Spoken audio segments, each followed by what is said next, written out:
Ayan po at mayroon po akong magtatanong lang po kaya ako. Aywan ko kung ganon din po yung tanong ninyo para dito kay Bangag at saka dito kay Kwan. Dito kay Tambaloslos. Abay, bakit kaya sobrang payat na itong dalawang ito? Ang haba na po ng liig eh. Itong dalawang ito. Grabe. Sobrang payat na payat na. At kung kayo po ay taga-probinsya, mayroon po kayong minsan nakikita doon sa pagka nag-prepare po yung mga magsasaka para taniman ng palay, yung pong puting ibon, yung mahaba ang liig, ganun po itong si Bangag at saka itong si Tambaloslos. Para pong liig ng talabong. Talabong po ang tawag namin. Ayawan ko sa inyo kung anong pong tawag ninyo doon sa puting ibon na yon. Talabong po yan, ang haba ng liig. Ganun po. Kaya siguro, kaya ako naman po na-topic ito dahil nga doon sa ang dami-dami po rin pong gumagastos para magpapayat, pupunta sa kina Doktora Bilo, pupunta sa kung saan magpa-liposuction. Ay bakit hindi nyo lang kaya gayahin? Itong si Bangag at saka itong si Tambaloslos, magnakaw na rin kayo ng magnakaw para sa ganon. Tingnan nyo sila. Sa sobrang daming naninakaw, ayan, payat na, para ng mga mukhang bangkay.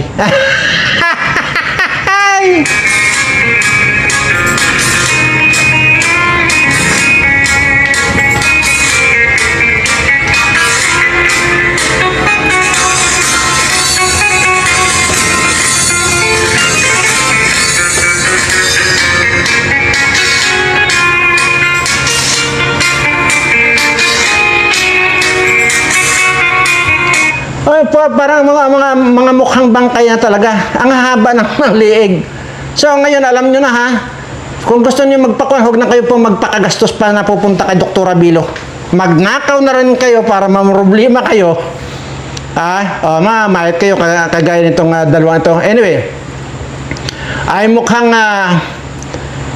nakarecover ng kaunti. Pero makikita pa rin talaga yung pagiging malamlang yung mukha, ay yung mata. Anyway, bago tayo mapunta dyan, ay meron lang po akong gustong ipakita sa inyo kasi kawawa naman po itong taong ito eh. Naaawa po ako dahil ang sinasabi po nila ay mukhang multo daw po ito. Ito ipapakita ko sa inyo. Ay naaawa na po ako. Hindi ko po alam kung anong tingin ninyo ha. At mamaya sasabihin ko po kung anong tingin ko. Kasi karamihan po nagsasabi na mukhang multo daw. Pero ako hindi ganoon ang tingin ko na parang multo itong taong ito. Ito po. Yan po. Ang dami-dami po nagsasabing mukhang multo raw. Di ba? Nakakakwa naman. Huwag naman kayo masyadong judgmental. Ngayon kung ako ang tatanungin ko, ang tingin ko dyan, ay para lang naman, hindi po mukhang multo. Mukhang maligno. Ayan po. At ito po yung maligno na, ito po yung mga masamang espiritu. Kapag pumunta kayo dyan sa kung saan, tapos na sagi ninyo yan, yun yung mauuwi kayo doon sa albularyo at magpapatawas kayo. Yan po yan. Hindi po siya mukhang multo. Mukha pong maligno. At saka, yun, pag maligno, di ba? Masamang espiritu yan. At ang tingin ko pa nga dyan, parang mukhang engkanto eh. Kaya wag po kayong judgmental. Masama po yan. Yung nagkukan kayo ng tao. Sasabihin yung multo yan. Ay hindi po multo.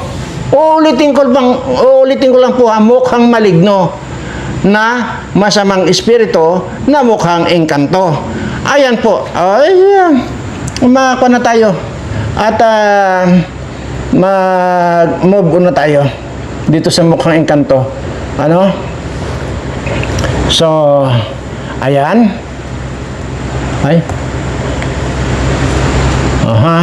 Ayan. So, huwag po kayong masyadong judgmental, At, may mga kwan po tayo. May mga ipapakita po tayo dito. May mga ipapanood ko po sa inyo na naku, talaga namang parang naniniwala na ako pagka ikaw ay saksakan ng kasamaang tao, matagal ka mamatay. Imagine mo, napabalita na isang oras nang hindi nakahinga, nakahinga ng kaunti. Oh.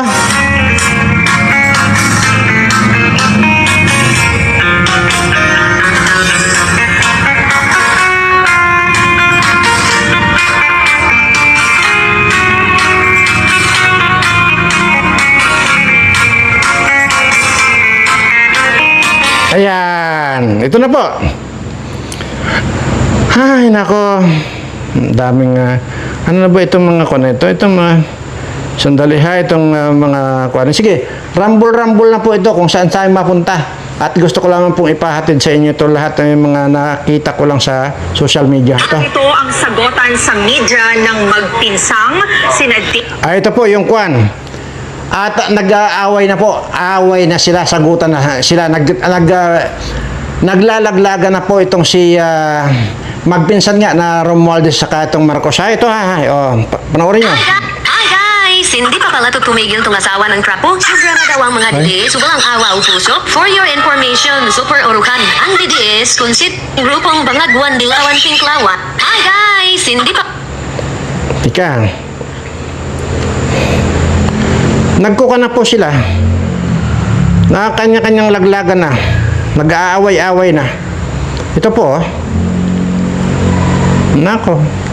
Magandang umaga po sa inyong lahat. Ay, sandali. Sa palagay ko po, Mamaya ha. nang balitaan nyo na po na Mamaya na po yung kuwan kasi ang biglang nag-flash ito. Ito po yung sinasabi ko na payat na po eh. Mukhang talabong na. Ito, tingnan nyo. Iba na ang itsura. pinamba ng Israel at sa Amerika ang Iran. Ayan. At ang Iran Ang haba na ng liig. Magot na bomba naman na Ang haba na ng liig. So parang talabong na talaga. Anyway. Sige. Saan pa ba ito? Ito eh. Ito yung nagsasagutan na silang dalawa magpinsan. Ha? Dating House Speaker Romualdez laban sa Pangulo. Kung wala kang itinatago, bakit hindi sagutin ang mga tanong? Karapatan ng taong bayan na malaman ang katotohanan. ebidensya sa dating Speaker Martin Romualdez at saka ni Saldico. Baka mag-file ng kaso ng plunder, anti-graft, I-file na raw. direct bribery. I-file na raw yung kay Kwan. Ibig sabihin, nagtuturoan na po silang dalawang magpinsan. So, imaginin mo, ano? Grabe. Dahil lang sa pira. Wala na. Sira-sira na sila. Sabi ng isa, pasensya na. Ay, ikaw masyado kang kawatan ikaw rin naman mali-malita rin yung ninakaw mo Hindi lalo na ikaw, di ba? Tama naman yung 18 na mga Marines na yung nagsabi di ba, totoo?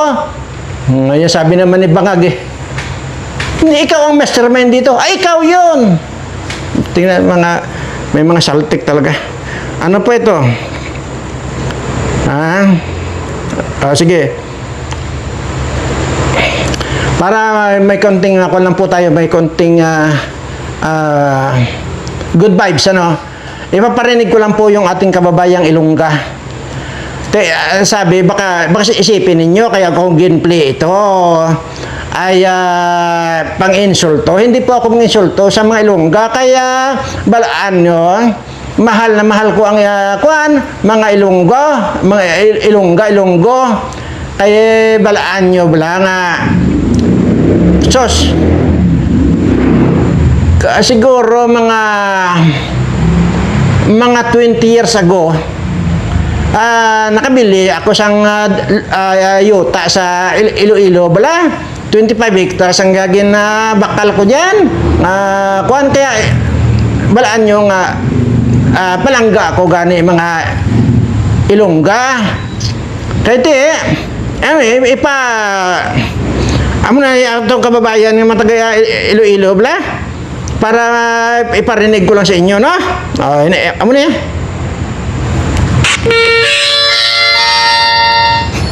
Good afternoon, ladies and gentlemen. This is your flight attendant speaking from the cabin of Flight 726 bound to beautiful Vienna. As we begin our initial descent, I'd like to take a moment to thank you for flying with us today. It's been our absolute pleasure having you on board.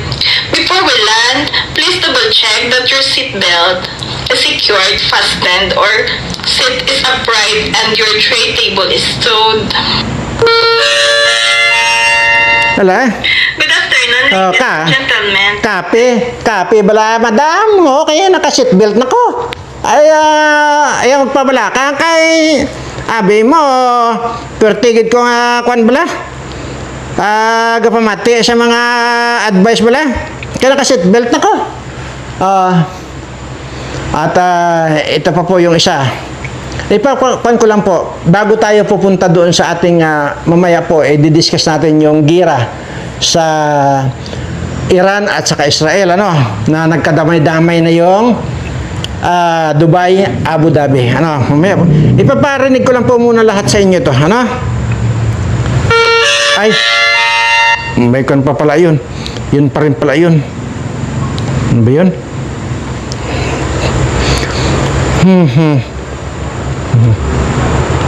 Ito pa ha. Ang lapad ng mukha, ay isti ang kapal ng mukha.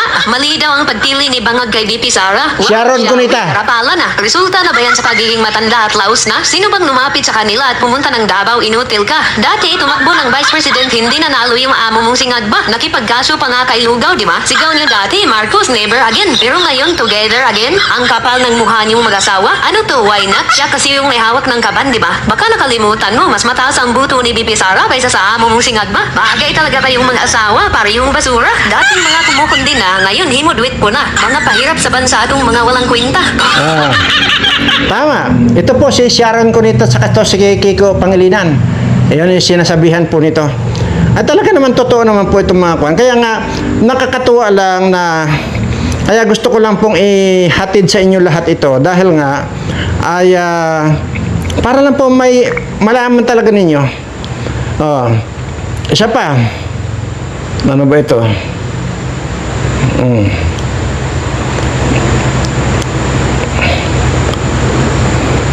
Para lang po may idea kayo na. Ang Middle East ay isa sa pinakamalaking pinagmumulan ng In a surprise development, France has surrendered.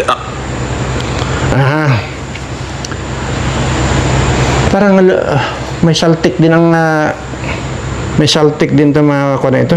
Bakit iba na yung ni-record ko, iba yung lumalabas. Ito po ha, yung kwan. Kaya lang ayaw kong i-play itong kwan na ito. Sinasabi nitong kwan na ito, itong vlogger na ulol na ito. Ayaw ko pong mag-play ng video nito kasi ang sinasabi niya dito ay na-overdose daw po si Ngagba. Kaya dinala sa ospital. Ayaw ko naman pong ganyan. At buburahin na po natin ito. Ito po yung vlogger na ulol. At doon lang po tayo sa totoo. Kasi ang sinasabi po na overdose daw ay kung na-overdose to, dapat patayin na to. Huwag na ito. Ayan, burahin ko na. Yan. Okay. Ito muna. Ang iparinig ko sa inyo, ha? Ito. Naduuno, tumupa na talaga sa Bahrain, sa US Air Base. Ang tawag ni missile, tapos sa Qatar din nagyanig na. Wala pa rin sang statement. Anti-Claire, shout out. Sa Canada, alert. Ang Pilipinas, yung wala. So ano matasabi mo ngayon, uy, Anti-Claire? Ito na ngayon ang panahon nga, is your time to shine. Sabihan mo ang amo mo, wag muna magshabu. Mag-ano na sa doon sa mga Qatar, mag-assign na kayo sa Qatar, sa Bahrain. Sa dalawang lugar, naging bumirang na. Wala kayong ngayon salita. Kung ano ang contingency plan nyo, yung mga trabahador, mga Pilipino, yung mga nasa Pilipinas, na silang tatrabaho, ano plano nyo? Nagirit-ngirit naman ang bilat sing Iloya. Ang salita, yun man dapat, doon na lang si Kwan, si VP Sara sa Davao. Mag-stay na lang sa mayor, ikaw dapat mag-stay ka na lang bilang masahista. Ang Canada, kinuha na lahat ng mga tao sa Iran, Sweden, Germany, Luxembourg, UK. Kinuha ng mga citizen nila sa Iran, ha? Ang Pilipinas, bilang si Iloy, si Claire Gamasahe, pato sa Pulikat, nilisit Anas. So, magtindog ka da, tumayo ka sa kinauupuan mo. Tama na ka, video okay ka pa yan. Kunin mo doon ang mga tao sa Iran, no? Mga Pilipino.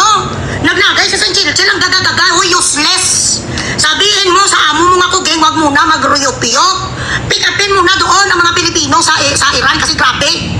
Ang mga Pilipino sa mga Israel baka kailangan ng tulong. Mga bilatsing Iloy, wala din sila bisan isa ka statement. Yun di puta ang Canada, maya-maya, what is your contact number? Kung ano, gid man ang mangyari, naka-standby. Ang aircraft sa Canada, bilatsing Iloy, ang Pilipinas, kahit burador, wala. Kahit yun di puta, kahit guni-guni. Nga mga burador, ipadala nyo dito, mga Philippine Airlines nyo. Ipadala nyo doon sa Kwanong, sa Qatar, sa Bahrain, sa Iran, kunin nyo doon ang mga OFW. Si Claire, ang bilatsing Iloy, ang kakuha pa sa to sang ingro ni Kwan, ni Satanas, kat nagamasahit. Tigilan mo muna ngayon ang paglotion mo sa Pau di Arco sa lahat ng mga buko-buko kag sa likod ni BBM. Tumayo ka dyan kag mag-inartista ka muna sa microphone. Ang lahat ng mga Pilipino na nandyan ngayon sa lugar na merong gera, sa lahat ng mga Pilipino na nagtatrabaho at stuck up sa Iran, padating na dyan ang ating tulong, magpapadala kami sa inyo ng saranggola ni Pepe. First come, first serve lamang po. Ang mga requirements ninyo para makasakay sa saranggola ni Pepe, kinakailangan na ang inyong iboto ay si BBM sa susunod na halalan. Ang lahat ng mga kakampings ay bibigyan namin ng tulong. Pero kapag kayo ay isang DDS, hindi kayo pwedeng tulungan ng ating gobyerno. Ipakita nyo ngayon ang sinasabi nyo ng mga foreign policies nyo. Ang sinasabi nyo ngayon ng mga governance nyo. Ang pangako sa iyo ng ating Pangulo in the event of war and oppression. Ito na itong tinatawag terrorism na kumbaga gina-attack na kami gina-terrorize. Ano ang kailangang gawin ng ating presidente? Huwag muna siyang magshabu. Ato na kayo Yan. sa buntong Canada sa Iran, no? Yun po yung kwan. Bagamat parang nakakatawa, pero kung inyong isipin, talagang kwan eh. Talagang wala talagang utak itong gobyernong ito. Alam niyo, nagkakagulo na. Ang dami na pong namamatay sa Iran at Israel dahil nagkakabakbakan na. Pero wala man lang sinabi diyan na sige mag-standby tayo dito at anumang oras ay papalit pa rin na natin doon para makuha na natin yung ating mga kababayan Pilipino sa Iran. Wala pong ganun eh. Kaya totoo po itong sinasabi ni Iloy eh. Para nakakatawa lang pero sa totoo lang po ay malalim po siya. Nagkakagulo na. Ang dami na pong namamatay. Yan po ang tatalakayin natin mamaya at gusto ko lang po munang tapusin ito lahat mga ipaparinig ko sa inyo, no? At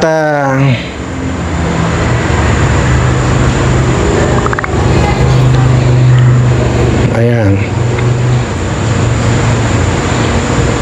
Nako. Second po pala si Boying ay nakuhanan po ng nakuhanan po ng picture na nakalutang sa alapaap. Ayun na po ang humusga, no? Nakalutang na po sa alapaap ito, oh. Pusis nila Ayan na po. nilang nakikita, nilang naiisip, marami ang nahihirapan. Hindi na ako konsensya, walang pakialam, basta bulsa nila'y umaman. Yun na lang. Nilang nakikita. Nasa alapaap na po siya. Ano? Ano sa tingin ninyo? Pero tingnan mo, mukhang bangkay na rin po. Romualdez, itong si Boying at saka si Bangag, mga mukhang bangkay na. Tingnan nyo ito. Grabe. Kaya sabi ko nga, hindi pala kailangan na pumunta na dyan kay Kwan. Magnakaw lang kayo na magnakaw. Hindi nyo kailangan magpalahiposaksyon. Ano? Ito muna. At ito yung pinakita ko po sa inyo kanina na ano yun? Maligno.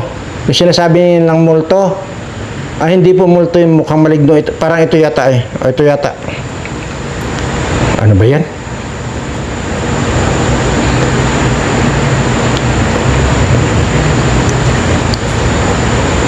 Hi guys! Bakit kaya malungkot malungkot ang... Si Dilima pala. Parang machuchugi na maya-maya lang ba? Actually, kasama niya yung iwi na si Pistisindan niya ay Percy pala. Bakit kaya mukhang paglalamayan sila? Sa kabila ng desisyon ng Korte Suprema, nag-file pa rin ng impeachment kay BP Sara. Papanagutin daw nila ang mga kurakot pero mag-isa lang si BP Sara sa karatula nila. Pero sa mga totoong kawatan, digma lang sila. Legit talaga na may mga sayad ba? Mga kurakot daw pero mukhang sila yun ba?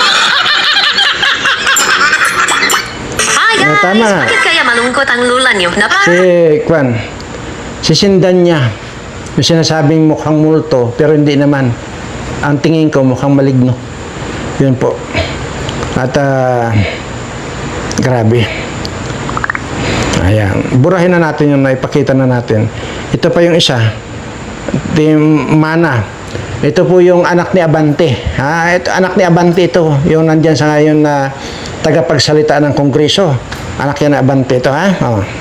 Wow, ang ganda naman ang pamana ni Buidila sa anak niya. Ang magiging trapo din ba? Yung may tatay na hindi binubuto dahil sa pagiging banal na aso na may among bangag sa palasyo, wag daw puro absent at kapit sa apelyido. Yan ang sabi niya kay Congressman Paulo. Kung hindi lang daw siya anak ni Tatay Digong, kahit barangay kagawad ay hindi daw mananalo. Sayang, abogada pa naman to pero parang may saltik sa ulo. Kaya yan binuto si Congressman Paulo dahil nagmamayan sa tatay niya na may paninindigan at prinsipyo. Kahit pumunta na pa sa kanyang distrito, kahit hindi na mismo si Congressman Paulo ang kaharap mo, mismong proyekto niya na ang magpapatunay sa'yo at ang buong dabawin niyo. Yan ang minana niya sa tatay niya, ang magandang serbisyo. Kaya mana-mana lang yan. Parang ikaw, nagmana din sa tatay mo, isa ding prapo. Ang galing eh. Kaya pinapakita ko lang po sa inyo para lang at least para lang alam din po ninyo. At ayan, kada kwan po pinapakita ko, binubura ko na po ito. At alam ko kung ano ito. Basta sige. Pindutin ko lang ng pindutin. Hindi ko po alam itong mga kasunod. Basta pindutin ko lang po ng pindutin. Ano? At ang layunin naman po natin dito para lang maipahatid ko rin sa inyo yung mga nagaganap sa kapaligiran natin. Ano? Ayan.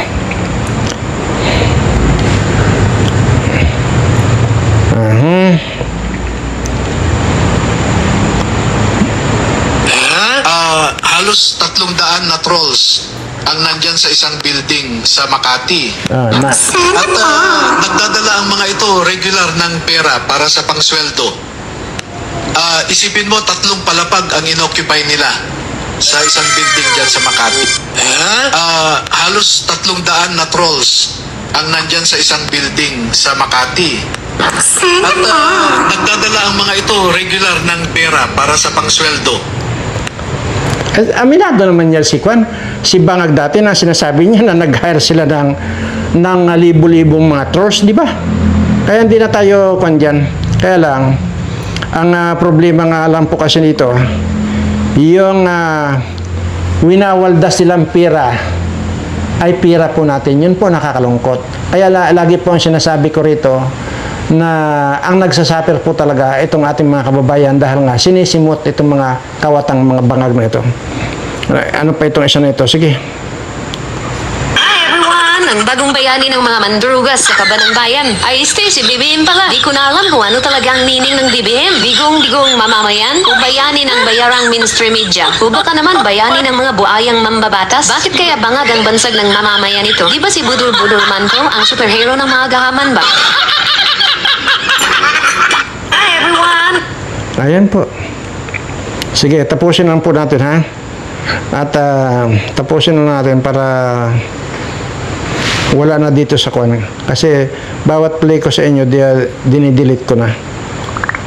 Ayan. Para hindi maiwasan po natin yung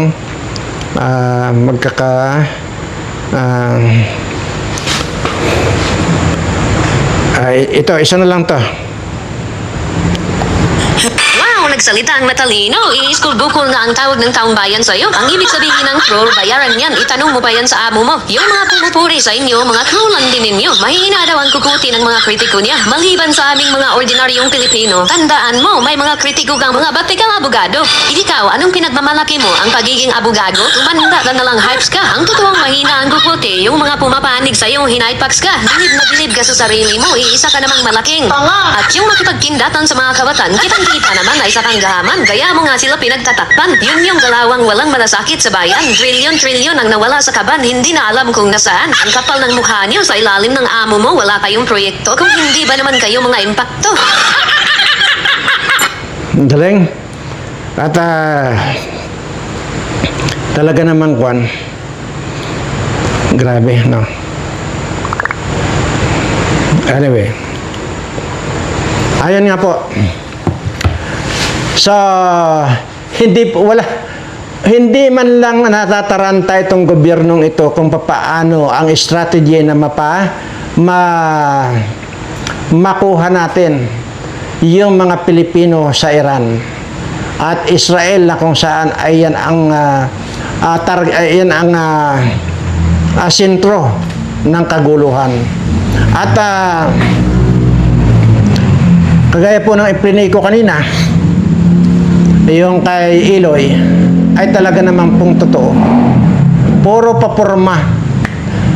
forma itong panang, puro higop ang ginagawa nitong mga ito. Pero wala silang pakialam sa mga OFW natin na nandyan. Actually, hindi lamang po sa Iran ang apektado. At apektado rin po ang Dubai at Abu Dhabi, na kung saan ay lumagpak din po ang isang missile dyan. Dahil nandyan po yung EDCA ng Amerika.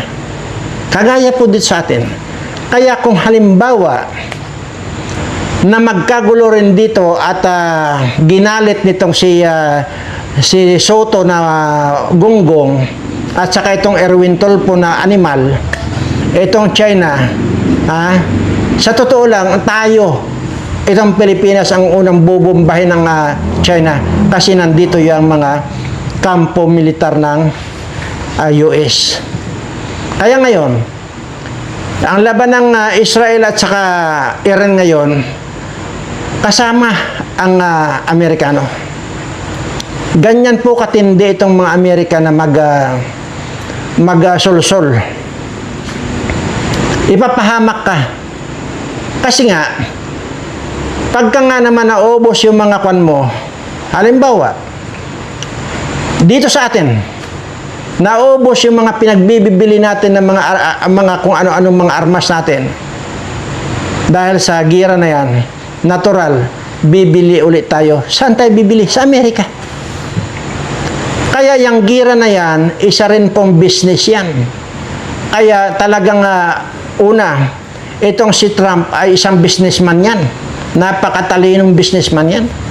Kaya ang ginagawa niyang business ngayon, dahil nandiyan sa gobyerno, gira. Baka hindi niyo po nalalaman yan. Yan po ang totoo. Ayan. Kaya, itong si Soto at saka itong Erwin Tulfo na gonggong, salita ng salita, sige, galitin niyo ang China. Para sa ganun, girahin na rin itong Pilipinas na ito para matudas na itong mga animal na ito. Kaya lang ang problema po talaga natin dito. Itong mga kababayan natin na wala namang talagang kinalaman, yan mga yan ay lilipad lang po yan sa mga tatakas lang pa yung mga animal na yan eh. So parang hindi rin po dapat na solusulan natin ang China, nagirahin tayo rito eh, dahil nga yan mga yung magtatakbuhan lang kasi ang dami na po kinulimbat na pira ng mga animal na yan. Iiwanan lang po ang mga kababayan nating mga Pilipino rito. Kaya ang dapat talaga ito, tinutudas na natin to mga ito. Lahat ng mga magnanakaw rito, tinutudas na natin. So ngayon, pansin nyo na nagpapahayag na naman itong Iglesia ni Cristo. Ano mangyari sa mga pahayag-pahayag ninyo yan? Dapat noon pa. Nagpakita lang kayo ng pwersa sa lunita. Ewan ko sa inyo. Ngayon, sasaw-saw na naman kayo rito. Wala naman kayong mga inutil din naman kayo. Sorry to say, na inutil taga kayo. Alam nyo kung yun ay nagdeklara na kayo dati ng palayasin na yung bangag na yun, pwedeng natin palayasin yan dahil magsusunuran ng buong Pilipino dyan eh. Oo, sinayang ninyo. Ngayon, sasalita kayo. Huwag na kayo magsalita. Matulog na lang kayo. Total, wala naman talaga kayong mga kwan. Puro lang kayo forma. Ngayon, Pakikinabangan pa ba yung pagiging marami ng membro ninyo? Wala na pong natatakot sa inyo na baka hindi iboto ng Iglesia ng Cristo. Hindi na po yan ngayon. Hindi na po kayo kailangan ng mga butante para sabihin ko sa inyo. Alam nyo ngayon, ang kailangan lang ngayon, yung meron lang chairman na kagaya ni George Garcia. Tapos na, hindi na kailangan ng Iglesia ng Cristo dyan. Hindi nyo napapansin yan? Sinasabi ko, iglesia rin po ako ni Cristo dati. O, malis na lang ako. Pero hindi ko gusto yung nagpakita-kita daw ng puwersa. Ano yan? Takutan? Wala na po yan. Hindi na po yan na kinukon ngayon. Hindi na po nila iniintindi ngayon. Yung mga kwan ninyo, yung mga press con ninyo, yung mga, kung ano-ano mga mensahe ninyo dito sa mga kawatan na ito, hindi na sila tinatablan. Ang pwedeng tablan dito, mag-anunsyo kayo ng people power na susunod ang mga tao. Tandaan ninyo yan. Kung talagang mahalin nyo ang bayan ninyo. Ganun lang yun. Pero kung hindi nyo rin gagawin, tama na yung mga salita ninyo. Walang kwenta yan. Hindi nga tumatalab ang kakapal ng mga pagmumukha itong Marcos administration na ito eh. Lahat yung mga yan, nasa kongreso at mga senado ngayon, ang kakapal ng mukha hindi na tumatalab yan. Yung mga salisalita ninyo na yan, pagkondina na yan sa mga nakawan, hindi na tumatalab yan. Ang subukan niyo, magdeklara kayo ng people power. Sisiguraduhin ko sa inyo, maraming susunod sa inyo, buong Pilipinas susunod yan sa inyo. Pero magkukundi-kundi na kayo, useless. Mga kon lang kayo. Wala yan. Huwag nyo na ipagmalaki ang dami ng membro ninyo. Hindi na ngayon pinag-uusapan yan. Ang pinag-uusapan na lang ngayon dito, panatilihin si George Garcia sa Comelec. Tapos ang kwento, may boto kiwala yung isang kandidato, panalo. Tigilan nyo na yan. Anyway, nakakainit lang ng ulo, puro kayo forma. Una, nasaan na yung training natin dati? Nung time na nandyan ako. Yung lahat ng mga kasapi ng Iglesia ng Cristo dati ay tinitrain sa karate. Tinitrain sa arnes, tinitrain sa lahat ng mga martial arts. Na ang instructor pa ng karate ng Iglesia ng Cristo, walang iba kundi si Trovador Ramos. Yan ang instructor ng karate. Yan yung tinatawag na trakma. O bakit ko alam yan kung hindi ako naging Iglesia ng Cristo? Bakit ko alam ito sinasabi ko kung hindi ako nakakasapi dyan? Lahat yan. Kahit dito sa amin dati, may mga nag-training yan kay Trovador Ramos, tapos dito tinuturo sa mga membro. Yung isa rin dito na wala yan. Kaya yung mga membro dito ng Iglesia ng Cristo dati sa amin, yan yung mga talagang iniilagan dahil talagang mahuhusay sa karate. At saka, yan ang pinakamahusay na karate dati yan, trakma. Yan nga kay Trovador Ramos na yan. Nasaan na? Kung talagang may malasakit tayo sa bayan natin, go! Kahit anong mangyari. Nasaan na yung kwan? Nasaan na yung ating pinaninindigan dito? Noong time na yon, subukan ninyong pumatay ng isang Iglesia ng Cristo dati. 10 ang kapalit niyan. At dito dati, sa amin, ayaw ko na lang paulit-ulit sabihin dito, walang pwedeng mang-api sa lahat ng mga Iglesia ng Cristo dito dati. Dahil makikita na lang, nakabaon na yung ulo. Ganun. Subukan nyo. Sayang yung pagiging marami ng membro nyo. At kahit ngayon, kaya nga diba, ganun na lang ako maghamon ng patayan din sa mga animal na mga ito. mga kongresista at mga senador na ito na hanggang ngayon hindi pa nila pinapatos ang aking hamon. Naghahamon ako ng patayan dyan. Kahit silang lahat, sama-sama ako lang mag-isa. Pero may pustahan, lagi may pustahan. Dahil gusto ko yung pustahan ay para maibigay ko dito sa akin lahat ng mga gutom na gutom natin mga kababayan.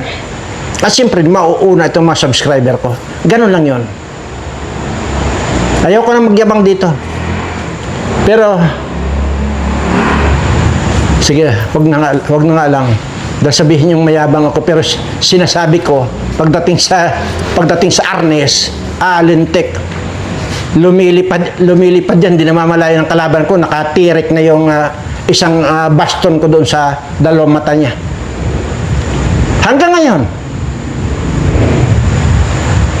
kahit gaganyanin ko lang, bali ang liig yan eh.